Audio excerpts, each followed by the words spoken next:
Pues ahí parte de este anuncio que dio hace unas horas el presidente de los Estados Unidos, Donald Trump, con estos aranceles. Como le decía, pues no solamente fue a México, no solamente fue a Canadá, sino a varios países que hoy, o mejor dicho, en unas horas más, estarán teniendo estos aranceles recíprocos, como él le denominó. Pero para hablar de este tema y para saber, pues, ¿cómo nos va a afectar? ¿Cuál es? Digo, todo el mundo hemos estado escuchando los aranceles y que si el arancel al aluminio, que si el arancel al acero, que si el arancel a los vehículos, pero a usted y a mí, ¿cómo nos va a afectar a los aranceles? ¿O solamente les van a afectar a los estadounidenses en que les va a salir más caro el automóvil? Para ello queremos hablar esta noche y le agradecemos que nos tome esta videollamada a un experto en economía, a un doctor en economía, y me refiero a mi estimado Mauricio Hernández, a quien le doy la bienvenida a este espacio informativo. Mauricio, ¿cómo estás? Muy buenas noches, bienvenido. Bienvenido. ¿Qué tal, Víctor? Muchas gracias por la invitación. Un placer siempre saludarte a ti y a todo tu auditorio. Gracias, Mauricio. Pues lo acabo de mencionar hace un instante. Tú como experto y ya escuchando esto que acaba de anunciar hace unas horas el presidente de los Estados Unidos sobre los aranceles, si bien a lo mejor México no se vio tan afectado, o al menos no hasta ahora, sí hay una imposición seria hacia los automóviles que se fabriquen fuera de los Estados Unidos. Y México, pues, es un país que por tradición se ha convertido en un exportador de vehículos. Aquí simplemente en el Bajío tenemos a Honda, tenemos a Mazda, tenemos a la General Motors, tenemos estas armadoras. ¿Cómo nos va a afectar a los mexicanos, Mauricio? Bien, primero, Víctor, me gustaría hacer algunas precisiones. En el caso específico de los automóviles, que sin duda es el sector que más nos preocupaba en el estado de Guanajuato, finalmente la definición del arancel se dará a razón de un 25%, pero específicamente aplicable a la proporción del costo del automóvil que contenga piezas que no fueron fabricadas dentro de la zona del Tratado de Libre Comercio. Es decir, por ejemplo, un automóvil Honda de fabricación guanajuatense puede tener tal vez en sus insumos, en sus diferentes partes, componentes japoneses, componentes asiáticos, a razón del 10% del valor del vehículo. Entonces el arancel del 25% aplicará solamente sobre el 10% del costo del vehículo. Esa fue una gran noticia que no conocíamos hasta el día de hoy, porque en el último anuncio previo al que dio hoy el presidente Trump, cualquier parte de un vehículo armado en México que no hubiera sido fabricada en Estados Unidos habría sido sujeta a la aplicación del arancel. Hoy cambia la política arancelaria del presidente Trump y cualquier autoparte producida, sea en Canadá, en Estados Unidos o en México, no formará parte de la base sobre la que se habrá de aplicar los aranceles. Y esa es una gran noticia para armadoras, específicamente para las que se encuentran en el Bajío, como bien lo mencionabas, Honda, Toyota, Mazda, muy cerca en Aguascalientes, Nissan, porque estas armadoras tienen un alto componente de autopartes fabricadas dentro de la zona del Tratado de Libre Comercio. Y en ese sentido, el impacto arancelario sobre automóviles será muchísimo menor al que podíamos haber previsto apenas unas horas antes del anuncio. Sin embargo, efectivamente lo comentaste y lo comentaste bien. Hay sectores en los que el arancel ya está vigente, como el caso del aluminio, como el caso del acero, que sin duda alguna podría comprometer la capacidad productiva de México, comprometer la capacidad que el país tenga para crecer económicamente. De por sí, tenemos ya una expectativa de crecimiento muy cortita para el 2025. En el mejor de los casos, las expectativas hablan sobre un crecimiento de alrededor de medio punto porcentual, un 0.5%, que bien pudiese verse comprometido por la imposición de los aranceles. En la medida en la que la producción mexicana se encarezca para el consumidor norteamericano, en esa medida la demanda de bienes mexicanos se va a reducir. Y por lo tanto la producción interna en México también lo hará.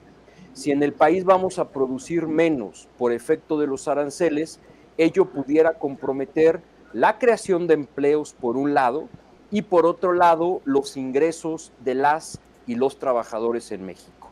Ante un ambiente económico recesivo generado por la imposición de los aranceles, es probable que México crezca menos y que por ello haya menos creación de empleos y empleos no mejor pagados. Y eso impacta directamente a la calidad de vida de las familias en el país. Eso impacta directamente a la capacidad de compra de las y los trabajadores y sin duda es un escenario que no nos gustaría observar.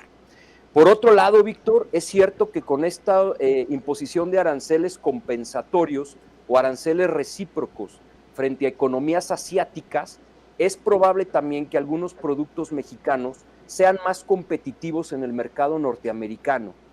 Productos que hoy son importados desde Asia, productos que hoy países como China, como la India, como Tailandia, como Turquía, en esta parte europea asiática, están exportando hacia Estados Unidos y que con estos aranceles compensatorios o aranceles recíprocos bajarán su competitividad y ello podría abrir espacios a algunos productos mexicanos que hoy no pueden competir por precio contra los productos asiáticos, pero que después de la imposición del arancel a ellos, la producción mexicana pudiera ganar competitividad. Y en ese sentido, pues nos juega entonces en sentido contrario. Nos juega a favor el sistema de aranceles que está proponiendo y que está imponiendo el presidente Trump y que pudiera de alguna manera compensar contra aranceles impuestos a la producción mexicana. Correcto. Oye, Mauricio, y en este mismo sentido, digo, nos queda claro que entonces no va a haber un impacto tan fuerte como se esperaba para los vehículos. La pregunta sería, Mau, ¿los vehículos nos van a salir caros o parcialmente más caros a los mexicanos o solamente el costo será absorbido por los norteamericanos? No, los aranceles son un impuesto indirecto, un impuesto que se paga al consumo. Parte del arancel será transferido al precio público y por lo tanto afectará a los consumidores norteamericanos. Seguramente otra parte del arancel, las armadoras tratarán de absorberlo y ello las motivará a buscar diferentes estrategias para una reducción en los costos de operación. Sin embargo, un arancel que se aplicará una vez que el producto mexicano entre al mercado norteamericano no tendría por qué generar presión en los precios en México, Vic. Más bien, será un tema que impactará al consumidor norteamericano. Lo que sí nos va a impactar entonces son el precio del acero y del aluminio. Sí, correcto. Porque bueno, finalmente el arancel al aluminio y al acero proveniente de Asia en México ya existe, ya existe desde el 2024.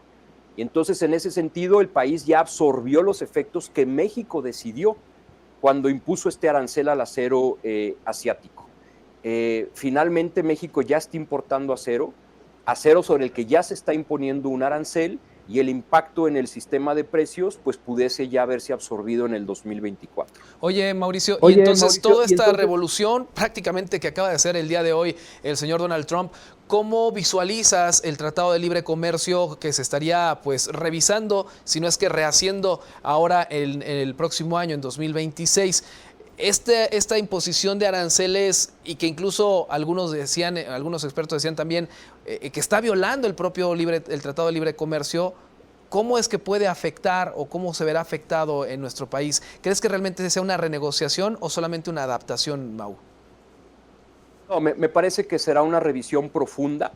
Esperemos que no llegue al tema de renegociación, porque si el tratado se renegocia, el documento tiene que pasar a aprobación de los congresos en los 3 países y ello pudiera entorpecer el proceso comercial. Sabemos que ya cuando los temas llegan a los congresos empieza a jugar diferentes variables políticas, no necesariamente técnicas o económicas, y eso pudiera entorpecer el proceso. A mí me parece que aún estamos a tiempo, los 3 países, que aún están a tiempo los 3 presidentes de cada uno de los países socios, de poder rescatar el proceso de revisión que habrá de darse en julio del 2026 y que quede solamente en eso, en una revisión profunda. Yo creo, Víctor, y quiero pensar positivamente, que derivado de esta serie de aranceles recíprocos que el presidente Trump ha impuesto a economías diferentes a las que integran el Tratado de Libre Comercio, va a fortalecer a la zona de libre comercio de Norteamérica. Me parece que es lo racional y es lo que todo mundo estábamos esperando en una lectura racional de la situación económica a nivel mundial. Norteamérica no debe de competir al interior de la zona. La competencia está fuera. La competencia se llama Asia, se llama China, se llama la India. Y para poder hacerle frente a esa competencia comercial, México, Estados Unidos y Canadá deben de buscar una integración aún más profunda de la que por sí ya tienen. Y me parece que el presidente Trump hoy, de muchas formas, dio señales de que efectivamente está visionando a la zona de libre comercio de Norteamérica como la mejor estrategia para poder hacerle frente a la competencia asiática. Y en ese sentido, y en una visión positiva de lo que está ocurriendo, a mí me parece que el Tratado de Libre Comercio de América del Norte puede salir fortalecido en este proceso de revisión si existe la voluntad de los tres países y, por supuesto, si existe la lectura racional sobre cómo se está moviendo la dinámica del comercio internacional en el mundo y de los enormes elementos de competitividad que tienen los países asiáticos. Y ante lo cual a nosotros, a los tres países de Norteamérica, lo único que nos queda es procurar una integración más profunda de nuestras cadenas productivas, y yo espero que ese sea el resultado final que veremos en el segundo semestre de julio del 2026. Correcto. Mau, finalmente la pregunta clave. Hoy los mercados, cuando estaba dando el anuncio Donald Trump, pues empezaban a desplomarse. Y ahorita me estás diciendo que bueno, que se está viendo algo positivo para México y para esta parte de Norteamérica. Entonces, ¿es una buena señal? ¿Cómo serán entonces estas reacciones de los mercados? ¿Es bueno, es malo, es un reajuste? ¿Cómo lo podemos visualizar, Mauricio? Exactamente después de que el presidente mostró, porque lo hizo primero a una cámara, esa carta de aranceles recíprocos que estaba imponiendo al mundo y no se encontraba México dentro de ese cartel que presionó el presidente Trump, inmediatamente el peso se comenzó a fortalecer frente al dólar. El tipo de cambio comenzó a bajar, lo cual es una clara señal de que los inversionistas leyeron de una manera positiva el anuncio de que finalmente, después de toda esta telenovela y de dimes, diretes, impuestos, eliminación de ellos, fechas claves, finalmente y después de esta historia dramática, el presidente Trump ha dado señales de que buscará la integración más profunda en la zona de América del Norte, y me parece que eso habrá de alentar a los mercados financieros en México en el corto plazo. Correcto, pues esperemos que así sea y que no nos afecte tanto acá a los mexicanos principalmente. Yo te agradezco mucho, Mau, estos minutos que nos regalaste aquí en Noticieros Expresa TV, pues para platicar de este fenómeno, porque al final de cuentas es un fenómeno y es algo que ha estado en boca de todos durante prácticamente desde la llegada de Donald Trump, meses antes de la llegada de Donald Trump, con estos aranceles. Yo quiero agradecerte, Mau, y bueno, estamos en contacto para más adelante seguir desmenuzando esta parte arancelaria, esta parte del Tratado de Libre Comercio y sus efectos que podrían tener en nuestro país. Mi querido Víctor, siempre un placer saludarte, estoy siempre a sus órdenes. Fuerte abrazo. Gracias, Mauricio Hernández, especialista en economía. Voy a la última pausa, regreso con más.